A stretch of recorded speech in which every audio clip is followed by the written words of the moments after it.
Vayan en sus Biblias, hermanos, a Éxodo capítulo 20 y vamos a leer el versículo 14.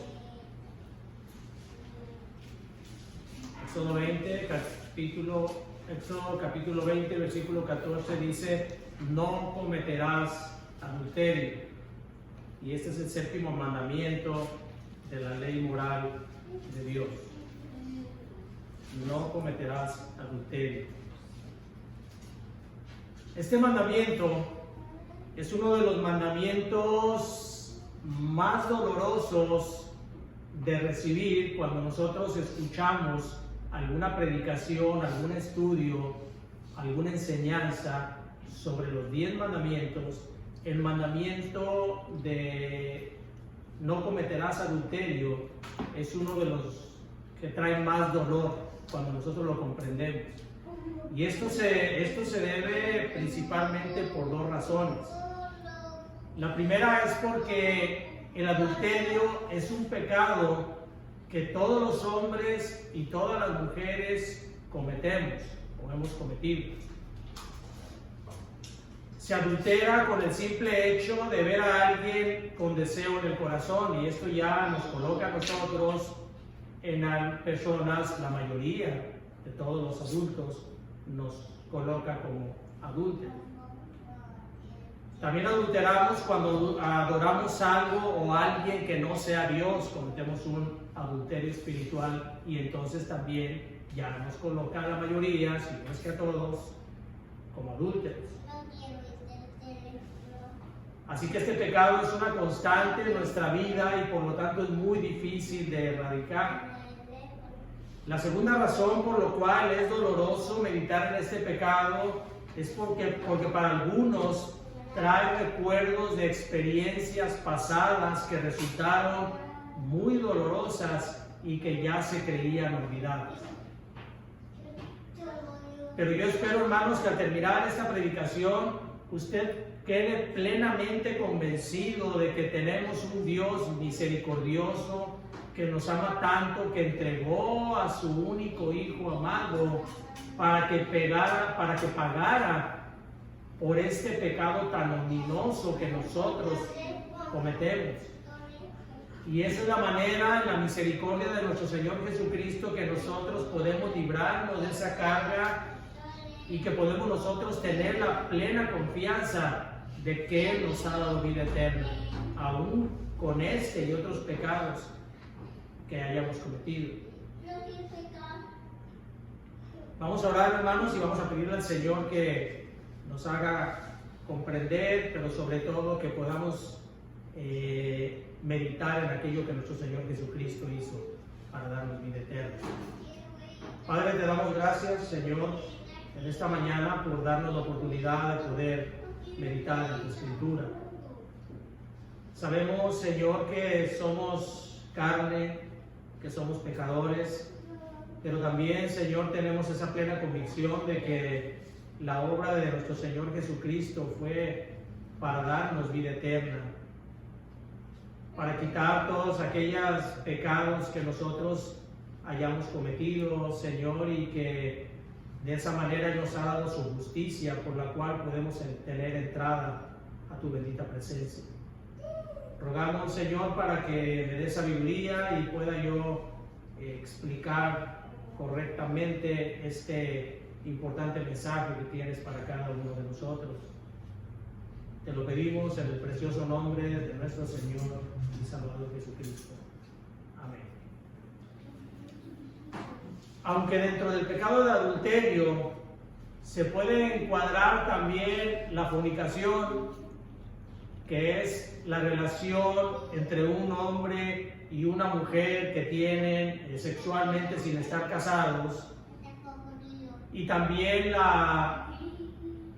el adulterio espiritual es parte también de este mandamiento que tiene que ver con la infidelidad que el hombre comete ante Dios.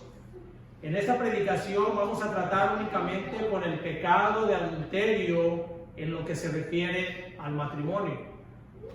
Sería muy extenso que nosotros nos enfocáramos en tratar también, no terminaríamos en esta predicación, si nos enfocáramos a más a las otras variantes del adulterio, como es el adulterio espiritual, la fornicación y otro tipo de adulterios que se dan. Así de que vamos a enfocarnos únicamente a lo que se refiere al matrimonio. En este contexto, el adulterio se puede definir como la unión sexual entre un hombre y una mujer cuando uno o ambos están casados con otra persona, cometiendo de esta manera una infidelidad. Esa es una de las definiciones que podemos encontrar sobre lo que es el adulterio. Cuando uno de ellos, o los dos, hombre y mujer, son casados con otra persona y entonces ahí cometen el acto del adulterio. El adulterio es un pecado muy grave ante los ojos de Dios y es muy grave porque todo aquel que comete adulterio lo está cometiendo en contra de una institución formada, creada por Dios, que es el matrimonio.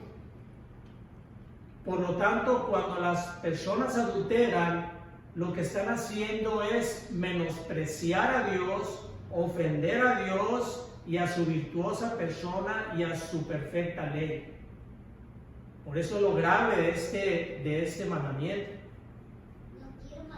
Pero no pudiéramos entender el alcance tan destructor que trae el adulterio si antes no comprendemos la belleza, la santidad, el propósito y el significado del matrimonio que Dios instituyó para el ser humano. El matrimonio es una relación de pacto solemne entre un hombre y una mujer instituido por Dios desde el principio de la creación, en el cual este hombre y esta mujer se comprometen ante Dios a amarse, a respetarse, a cuidarse mutuamente y a serse fieles. En Génesis capítulo 2 dice: y dijo Jehová Dios, no es bueno que el hombre esté solo, le haré ayuda idónea para él. Versículo 21, entonces Jehová Dios hizo caer sueño profundo sobre Adán, y mientras éste dormía, tomó una de sus costillas y cerró la carne en su lugar. Y de la costilla que Jehová Dios tomó del hombre, hizo una mujer y la trajo al hombre. Dijo entonces Adán: esto es ahora hueso de mis huesos y carne de mi carne. Esta será llamada varona, porque del varón fue tomada. Por tanto dejará el hombre a su padre y a su madre, y se unirá a su mujer, y serán una sola carne. Esta definición que hemos dado del matrimonio es la definición de un matrimonio de acuerdo a los principios bíblicos. El mundo tiene un concepto muy diferente, tiene definiciones muy diferentes de lo que es un matrimonio para el mundo. No nos vamos a meter en este concepto del mundo, porque para nosotros es hasta vergonzoso escuchar el concepto del matrimonio que tienen en el mundo. Y este concepto que tiene el mundo del matrimonio le resta valor a los principios esenciales que forman parte del pacto matrimonial. Se les hace muy fácil excluir a Dios del matrimonio y por lo tanto la relación matrimonial tiene una estructura muy débil, una estructura muy frágil y muy propensa al desastre.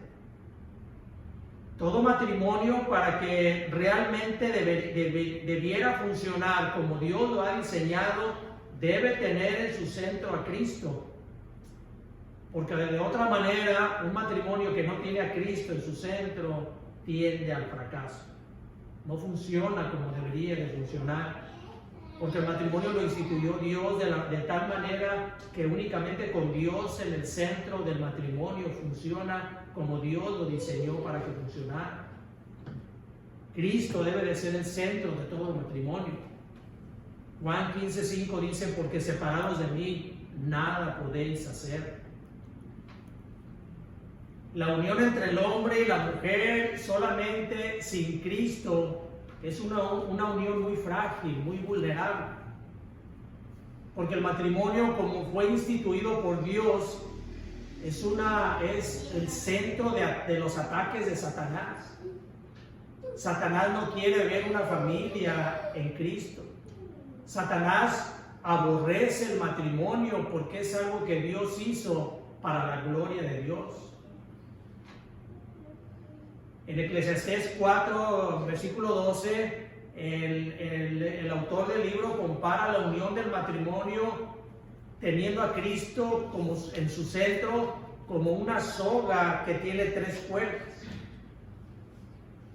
Dice Eclesiastés 4:12, cordón de 3 dobleces no se rompe fácilmente. Cuando un matrimonio es únicamente el hombre y la mujer y no tiene a Cristo en su centro, carece de esa fuerza, de ese tercer cordón que le da la fuerza a ese lazo, a ese cordón, y de esa manera es muy fácil de que se rompa. Siendo entonces el matrimonio una institución sagrada, debe tratarse de esa manera. Debe tratarse de manera santa porque es una institución santa. Y es por eso que Dios pone este mandamiento de no adulterar para proteger el matrimonio de su destrucción y de las consecuencias que todo esto acarrea. ¿Y por qué nos habla el mandamiento de no cometerás adulterio? Porque se enfoca en la sexualidad. Porque la sexualidad es el lado más vulnerable de un matrimonio. Por eso el mandamiento va dirigido a eso. El mandamiento dice, no cometerás adulterio. Ya vimos la definición de adulterio. Por lo tanto, el mandamiento lo hizo Dios con el fin de proteger el matrimonio de las consecuencias que trae la infidelidad de uno o de los dos de los cónyuges. Uno de los regalos que dio Dios al matrimonio fue precisamente el de la sexualidad. Y al ser un don entregado por Dios, forzosamente tiene que ser bueno. La sexualidad llevada a cabo como Dios la demanda es buena porque Dios la creó. El diablo es el que ha tratado de desvirtuar lo que es una buena sexualidad. Pero Dios la creó para el matrimonio, únicamente para que fuera llevada a cabo dentro del matrimonio.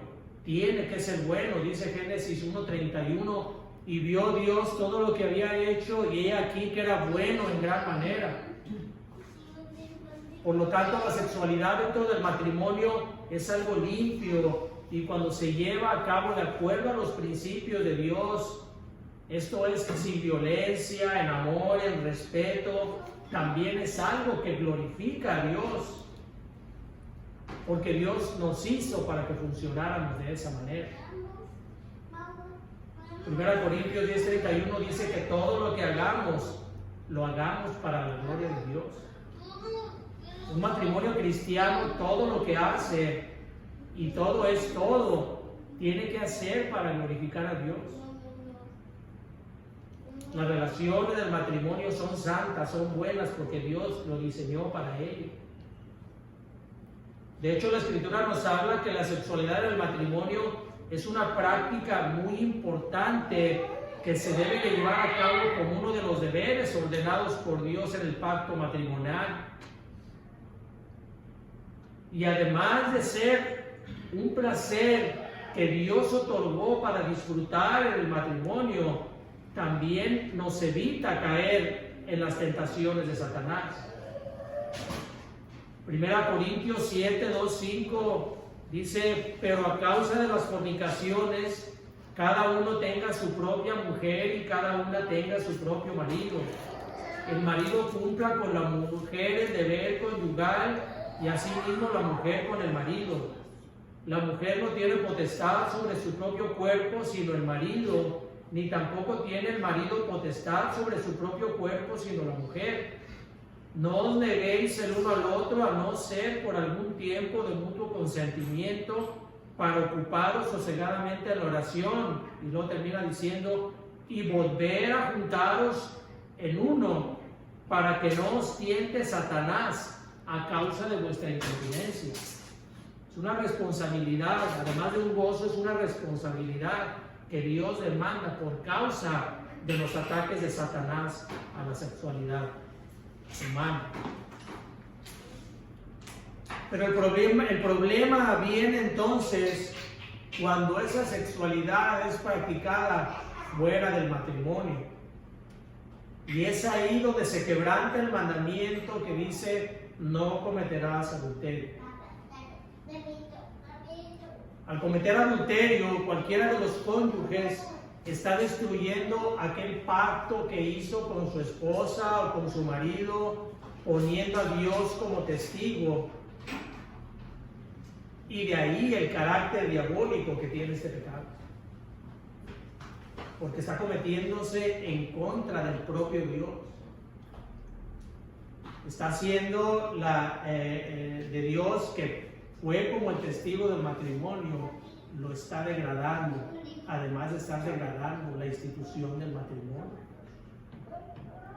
Ahora, la gravedad de este pecado es también que este pecado nunca va solo. Pudiéramos decir nosotros que el pecado del adulterio es el hermano mayor de una serie de pecados malévolos. Porque cuando se comete el pecado del adulterio, se miente, se traiciona, son otra serie de pecados. Se fomenta el egoísmo, porque el adúltero únicamente piensa en él, egoístamente únicamente está pensando en él, no está pensando en el daño que ocasiona a los demás. Se practica también la idolatría porque su mirada está puesta únicamente en las cosas que no agradan a Dios. Su mirada y sus acciones siempre están apartadas de Dios y por eso se considera como una idolatría al pecado del adulterio. El que comete este pecado no toma en cuenta en Dios para nada. Su entendimiento está cegado y su conciencia está cauterizada. Y es por esto que este pecado no es un pecado que se cometa accidentalmente. Este es un pecado que se comete premeditadamente, se comete de forma planeada y deliberada. De ahí también su malévola práctica. Este pecado se inicia primero en la vista, se concibe después en la mente para posteriormente llevarse a cabo en el cuerpo. Santiago 1:13 nos dice: cuando alguno es tentado, no diga que es tentado de parte de Dios, porque Dios no puede ser tentado por el mal, ni Él tienta a nadie, sino que cada uno es tentado cuando de su propia concupiscencia es atraído y seducido. Entonces la concupiscencia, después que ha concebido, da luz al pecado, y el pecado, siendo consumado, da luz a la muerte. Este pecado tiene un control absoluto sobre los que lo cometen, porque los esclaviza, los atrapa, los encadena, de tal manera que son prácticamente imposible que se zafen de ello, porque sus cuerpos, su pensamiento, sus afectos están controlados por Satanás.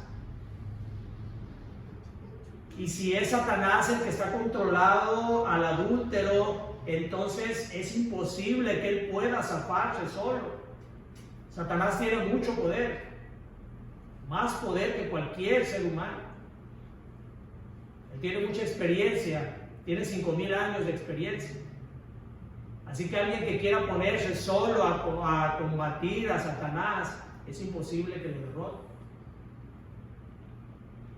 Pero Cristo tiene el poder para liberar a aquellos que caminan en el camino del adulterio, para rescatarlos del camino de la muerte y llevarlos al camino de la vida. Es Cristo el que puede rescatar al adúltero del camino que lo lleva a la muerte. Dice Romanos 6:23, porque la paga del pecado es muerte, mas la dádiva de Dios es vida eterna en Cristo Jesús, Señor nuestro. El mandamiento de no adulterarás fue dado porque el matrimonio tiene una parte muy importante en el orden establecido por Dios para que trabaje en la sociedad. Para que una sociedad camine de la manera en que Dios lo ha establecido, tiene que fundar sus bases sobre el matrimonio. Es de ahí la importancia de que Dios da el mandamiento para que el matrimonio sea cuidado. Dios es un Dios de orden, como dice 1 Corintios 14:33, y dentro de ese orden, el Señor designó a la familia para que fuera la base de una sociedad ordenada. Es en este pequeño gobierno, vamos a llamarle pequeño gobierno de la familia, porque hay una autoridad que es el varón. Es un gobierno, es un mini gobierno y una autoridad. El varón es la autoridad de ese gobierno. Le sigue la esposa en autoridad para posteriormente los hijos. Así que cuando este pequeño gobierno funciona bien, con Cristo en medio del matrimonio, con la autoridad que Dios le confiere al varón, entonces la sociedad a la cual pertenece esta familia debe forzosamente funcionar bien. Sin embargo, cuando el adulterio destruye el matrimonio, los padres pierden toda autoridad sobre los hijos. Y esto produce un efecto en cadena que va y contamina a toda la sociedad. Y por eso vemos en la sociedad cómo hay tanta anarquía. Esto es que la gente no respeta la autoridad. Porque matrimonios destruidos transmitieron a sus hijos la desobediencia a las autoridades. Esto da como resultado una delincuencia, desadaptación de los jóvenes, de los niños, incluso de los adultos, una desadaptación completa en la sociedad, porque nunca vieron un ejemplo en la familia, no tuvieron el ejemplo de los padres por el pecado del adulterio. Un ejemplo de esto lo podemos ver en el Antiguo Testamento con el rey David. El rey David era un adúltero, y no únicamente por el adulterio que tuvo con Betsabé. David era un adúltero porque tenía muchas mujeres. Esto no era algo que Dios había diseñado. Dios permitía eso por la maldad del corazón humano, pero no era algo que Dios determinara. Al tener muchas mujeres, David practicaba el adulterio. Era un adúltero practicante porque tenía muchas mujeres. Y aunque David era el rey y tenía mucho poder, su adulterio le restó autoridad sobre sus hijos. Podemos ver el caso de Absalón, uno de sus hijos que se rebeló en su contra, le quita el reino, aunque después lo recupera, pero hubo una gran tristeza en el corazón de David, porque la recuperación del reino se ganó a costa de la muerte de su hijo Absalón. También hubo otro caso con David, otro de sus hijos, Adonías. Adonías también usurpó el trono, y es interesante ver cómo la Escritura nos dice que David sabía que su hijo era rebelde. Sin embargo, nunca trató de corregirlo. ¿Por qué? Porque había perdido toda autoridad sobre sus hijos a causa del adulterio. Dice Primera de Reyes 1, 5 y 6. Entonces Adonías se rebeló diciendo: yo reinaré. Y dice, y su padre nunca en su vida le había corregido ni lo había regañado por las cosas que hacía, dice una versión. Nunca lo corrigió, nunca corrigió a sus hijos. La vida de los hijos de David fue una vida de miseria espiritual, porque él nunca pudo corregirlos debido a aquel pecado que había cometido. Salomón fue un caso excepcional, porque David se había arrepentido de aquel pecado que había cometido con Betsabé. Porque hay perdón, hermanos. No es lo que vamos a ver al final. No todo es gris, no todo es malo en todo esto. Aunque es algo muy malo, muy perverso, hay un perdón. Tenemos un Dios misericordioso. Cristo pagó por todo ello. David, el más grande escritor de Salmos, reconoció el pecado que había cometido, fue y se presentó ante Dios, le pidió perdón y Dios lo perdonó, porque Dios perdona. Para eso vino Cristo, para perdonar todos nuestros pecados. Esta falta de autoridad de los padres sobre los hijos, causada por el adulterio, ocasiona también que nuestros hijos pequen. Y nuestros hijos pecan violando el 5.º mandamiento de honrar a los padres, porque un hijo que vive el adulterio de sus padres tiene resentimiento en su corazón hacia ellos. Y lo que hace es que los hijos violen el mandamiento y no honran a los padres. Y este círculo vicioso se regresa nuevamente hacia los padres, puesto que el Señor Jesucristo lanza una severa advertencia contra todos aquellos que hacen tropezar a un niño. Un padre en adulterio hace tropezar al niño porque lo obliga a cometer un pecado de no honrar a sus padres. Mateo 18:6 dice: cualquiera que haga tropezar a alguno de estos pequeños que creen en mí, mejor le fuera que se le colgase al cuello una piedra de molino de asno y que se le hundiese en lo profundo del mar. Los hijos afectados por el pecado de adulterio de sus padres cargan con una serie de traumas emocionales y psicológicos. Los hace inseguros, violentos, resentidos, y también son propensos a practicar el adulterio cuando llegan al matrimonio, porque ese es el ejemplo que tomaron nuestros padres. La idea de Dios de mantener un matrimonio puro y sin mancha era con el objeto de tener una descendencia santa para Él. Esa era la idea que Dios tenía desde el huerto de Edén. Tener una descendencia para Él, un reino para Él, un reino de sacerdotes, un reino que lo adoraran únicamente a Él. Y es por eso que por medio del profeta Malaquías, Dios recrimina grandemente el adulterio. Malaquías 2:13 al 16 dice: y esta otra vez haréis cubrir el altar de Jehová de lágrimas, de llanto y de clamor, así que no miraré más a la ofrenda para aceptarla con gusto de vuestra mano. Mas diréis: ¿por qué? Porque Jehová ha atestiguado entre ti la mujer de tu juventud, contra la cual has sido desleal, siendo ella tu compañera y la mujer de tu pacto. ¿No hizo él uno, habiendo abundancia en él de espíritu? ¿Y por qué uno? Porque buscaba una descendencia para Dios. Guardaos pues en vuestro espíritu, y no seáis desleales para con la mujer de vuestra juventud, porque Jehová, Dios de Israel, ha dicho que él aborrece el repudio, y al que cubre de iniquidad su vestido, dijo Jehová de los ejércitos. Guardaos pues en vuestro espíritu, y no seáis desleales. El adúltero o la adúltera se acarrea también no únicamente los problemas hacia los demás, no únicamente causa daño a los demás, también se acarrea problemas para él mismo.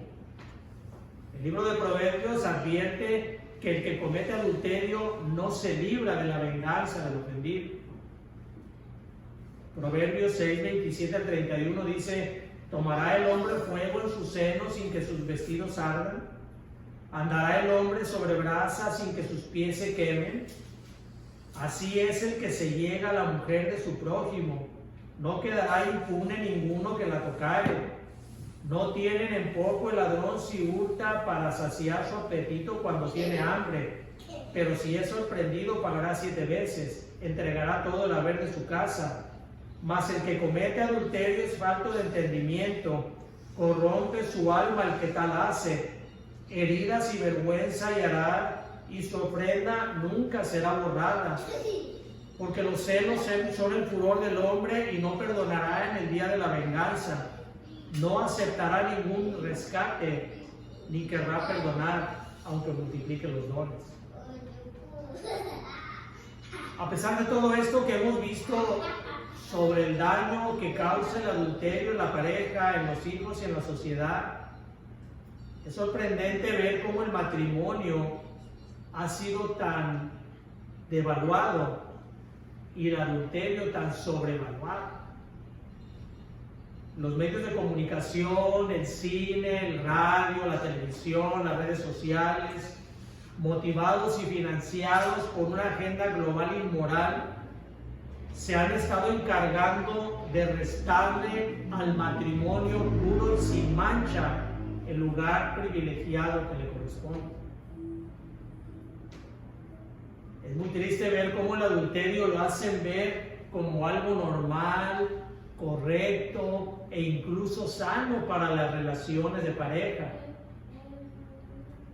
Hay supuestos especialistas que dicen que una relación extramatrimonial hace que el amor vuelva a resurgir entre los matrimonios. Esto es algo aberrante, hermanos. Es algo contrario a lo que Dios establece de la fidelidad del matrimonio. Hay otros consejeros matrimoniales que optan por aconsejar a sus pacientes a que cometan adulterio para evitar el aburrimiento dentro del matrimonio. Eso es completamente antibíblico, inmoral, nada más alejado del concepto de un matrimonio santo instituido por Dios. Poco a poco este tipo de pensamiento ha ido penetrando en las mentes de la sociedad. El constante bombardeo de ideas sobre el adulterio que lo hacen ver como algo romántico, algo emocionante, algo edificante, inofensivo, incluso sano, ha moldeado el comportamiento humano al grado de que ven al matrimonio como algo malo y al adulterio como algo bueno. Recuerden que el adulterio también se da en la fornicación, que es cuando hay relaciones sexuales fuera del matrimonio.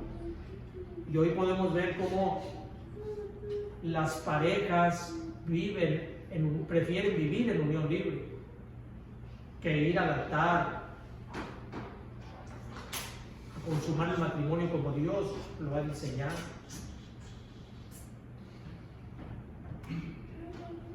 Pero lo indignante e increíble es que este tipo de mentalidad ha ido permeando también en algunas iglesias. Es increíble, pero sí ha sucedido. Hay líderes que se manifiestan estar de acuerdo en aceptar, y no tan solo aceptar, sino ver de manera normal el que parejas vivan en fornicación o incluso en adulterio. Un comentarista dice que un pastor de cierta iglesia decía que era importante que no se hablara tan duro a las parejas que vivían en inmoralidad, porque lo que querían ellos era que las personas se sintieran bien, que no abandonaran la iglesia. En otras palabras, según estos líderes, no se debe de condenar, no se debe de hablar del mandamiento de la fornicación y del adulterio en las iglesias para tenerlas llenas de gente. No les gusta escuchar acerca del pecado, no les gusta que los confronten con su pecado. Pero eso, hermanos, es parte de una salud espiritual. Dios muchas veces hiere antes de sanar. Y es por eso que nosotros debemos ser confrontados para saber qué es lo que nosotros estamos haciendo ante Dios.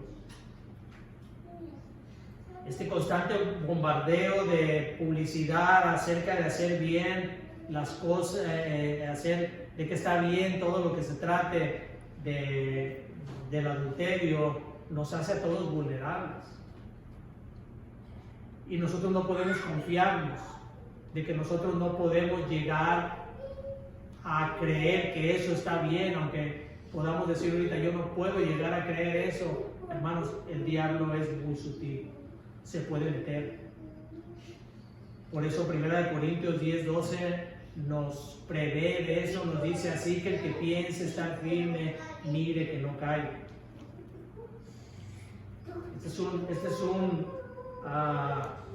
un pecado muy cruel, pero nosotros tenemos la oportunidad de hacer algo para librarnos de caer en este pecado despreciable. ¿Qué podemos hacer nosotros para librarnos de él? Número 1, llénese de aquella palabra de Dios que le motive a temer a Dios con un temor reverente. Job capítulo 31, versículo 1 al 3 dice: hice pacto con mis ojos, ¿cómo pues había yo de mirar a una virgen? Porque qué galardón me daría de arriba Dios y qué heredad del Omnipotente desde las alturas. No hay quebrantamiento para el impío y extrañamiento para los que hacen iniquidad.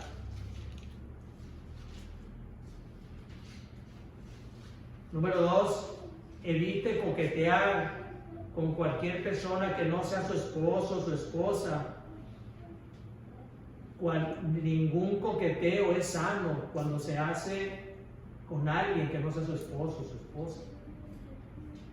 Cuando se sienta tentado a hacerlo, aun cuando usted cree que lo hace inocentemente, huya inmediatamente, no le dé oportunidad a la tentación. Hágase como José en Egipto, cuando era constantemente acosado por la esposa de Potifar. Él lo que hacía era huía, no le daba oportunidad. David fue todo lo contrario. David, dice la Escritura, que estando en tiempo de guerra, en vez de estar en la guerra, está de ocioso en su palacio, ve a Betsabé, que está en el patio, le da vuelo a la mente y entonces comete el pecado de adulterio. Huya inmediatamente, no le dé oportunidad a la tentación. Segunda Timoteo 2:22 dice: huye también de las pasiones juveniles y sigue la justicia, la fe, el amor y la paz, con los que de corazón limpio invocan al Señor. Número 3, decida amar a su esposa. Muy importante, decida amar a su esposa. El amor es una decisión que usted debe de tomar todos los días y debe de estar alimentando constantemente. Decida amar a su esposa. Cuando usted tiene un amor por ella, sus deseos van a ir siempre con la intención de complacerla, de cuidarla, y nunca tendrá usted la tentación de amar a nadie más. Su esposa será el centro de su amor, pero no es necesario que ponga en práctica eso. Ámela, cuídala, complázcala. Cuando el apóstol Pablo enseñó sobre la relación entre maridos y esposas, se refirió al ejemplo de Cristo y a su iglesia y exhortó a los maridos a amar a sus esposas de esa misma manera. Efesios 5, 25 al 29 dice: maridos, amad a vuestras mujeres, así como Cristo amó a la iglesia y se entregó a sí mismo por ella, para santificarla, habiéndola purificado en el lavamiento del agua por la palabra, a fin de presentársela a sí mismo una iglesia gloriosa, que no tuviese mancha, ni arruga, ni cosa semejante, sino que fuese santa y sin mancha. Así también los maridos deben amar a sus mujeres como a sus mismos cuerpos. El que ama a su mujer, a sí mismo se ama. Porque nadie aborreció jamás a su propio cuerpo, sino que la sustenta y cuida, como también Cristo a la iglesia. Por eso nos deja Pablo ese mensaje, ese ejemplo. De la manera que Cristo ama a su iglesia, así el marido debe de amar a su esposa. Y punto número 4, esposas, respeten a sus maridos. La conducta de ustedes, sus deberes, sus pasatiempos, su forma de vestir, deben de ser motivo para honrar a su esposo. No debe de buscar atraer la mirada de otros hombres, porque eso es una falta de respeto para el esposo. Y eso además es estar jugando por fuera. Esposas, respeten a sus maridos en toda su conducta, todo lo que hagan. Efesios 5, 21 al 24 dice: someteos unos a otros en el temor de Dios. Las casadas estén sujetas a sus propios maridos como al Señor, porque el marido es cabeza de la mujer, así como Cristo es cabeza de la iglesia, la cual es su cuerpo y Él es su Salvador. Así que como la iglesia está sujeta a Cristo, así también las casadas lo estén a sus maridos en todo. Versículo 33, por lo demás, cada uno de vosotros ame también a su mujer como a sí mismo, y la mujer respete a su marido. Este mandamiento, como dije al principio, es un mandamiento muy doloroso. Para algunos menos, para algunos más.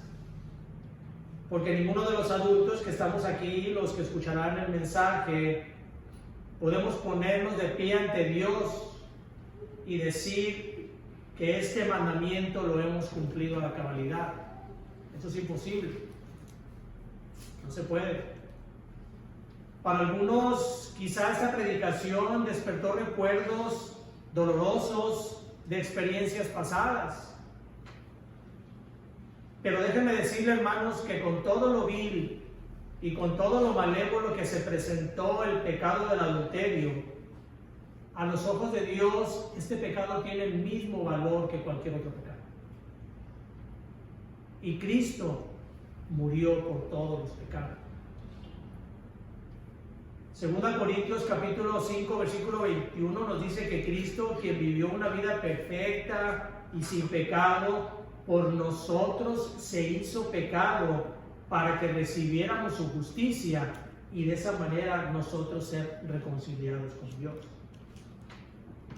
Así que nadie los engañe, hermanos, diciéndole que si usted cometió el delito, el pecado de adulterio, usted no puede ser perdonado.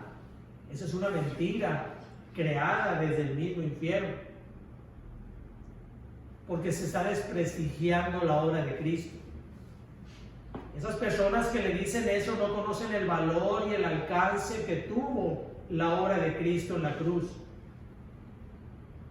Cristo murió por los pecados de cada uno de aquellos a los cuales Él eligió para vida eterna.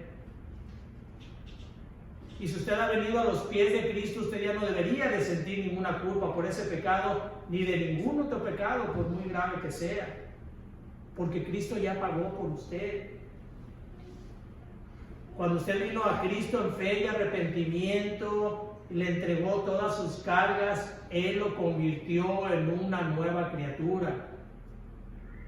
Segunda Corintios 5:17 dice: de modo que si alguno está en Cristo, nueva criatura es. Las cosas viejas pasaron, he aquí, todas son hechas nuevas.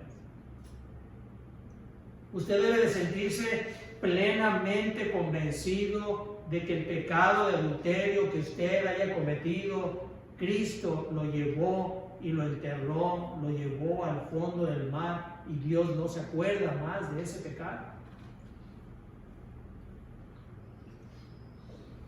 Fue a partir de ahí, de que usted entrega su corazón a Cristo, es cuando Él le da a Él la vestimenta de justicia que usted necesita para ser reconciliado con Dios.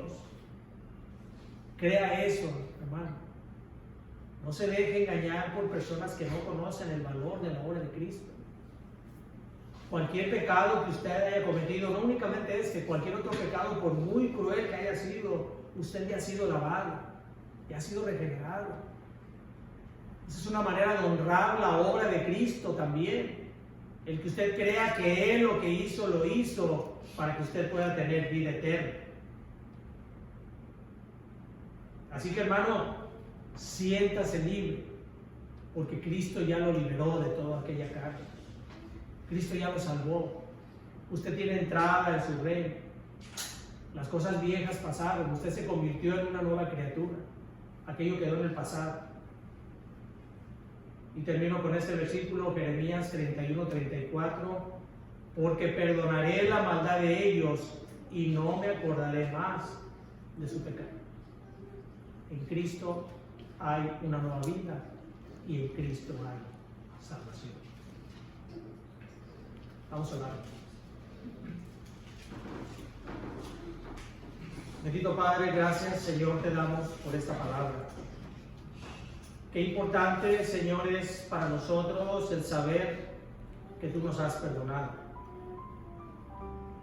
Que cualquier pecado que hayamos cometido, Padre, no importa el pecado que haya sido, tú lo llevaste y te olvidaste de él. Y esto no es por algo que nosotros hayamos hecho, sino por la obra de nuestro Señor Jesucristo, el cual pagó, se hizo pecado, dice la Escritura, para que nosotros fuéramos reconciliados de ti. Pedimos también, Señor, que nos ayudes, Señor, que nos ayudes a guardarnos de ese pecado tan abominable, Padre. Fortalece nuestro espíritu, nuestra mente, porque sabemos que no es únicamente cometer el acto físico, sino únicamente con el deseo de nuestro corazón estamos cometiendo, Padre. Pedimos que nos ayudes y si alguien que está escuchando esta predicación está caminando en adulterio, han de ver, Señor, han de ver por ese camino de muerte que está caminando y que entienda que hay una salvación que es nuestro Señor y Salvador Jesucristo. Antes de que destruya su familia, antes de que se destruya él mismo,